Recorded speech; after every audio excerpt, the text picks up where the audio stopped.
বাংলাদেশ সশস্ত্র বাহিনীর কর্মকর্তাদের ম্যাজিস্ট্রেসি ক্ষমতা আরও ৬০ দিন বৃদ্ধি করে অন্তর্বর্তীকালীন সরকার। জনপ্রশাসন মন্ত্রণালয় বৃহস্পতিবার এক প্রজ্ঞাপনে এ সিদ্ধান্ত জানান।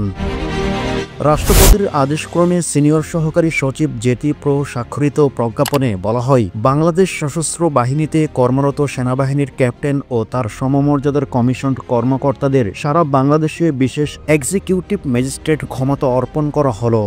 এ ক্ষমতা ১৫ মার্চ ২০২৫ থেকে পরবর্তী ৬০ দিনের জন্য অর্পণ করা হয়।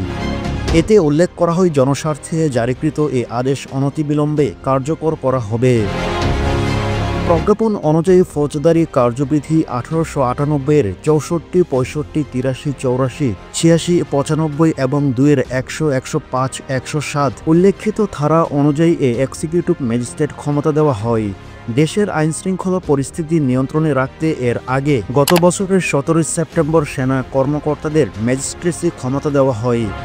এর কয়েকদিন পর ৩০ সেপ্টেম্বর থেকে এ ক্ষমতা দেওয়া হয় নৌবাহিনী ও বিমান বাহিনীর কর্মকর্তাদের। ছাত্র জনতার গণ অভ্যুত্থানে গত বছরের ৫ আগস্ট ফ্যাসিস্ট আওয়ামী লীগ সরকার পতন হলে ৮ আগস্ট অধ্যাপক ডক্টর মোহাম্মদ ইউনূসের নেতৃত্বে অন্তর্বর্তীকালীন সরকার গঠিত হয়।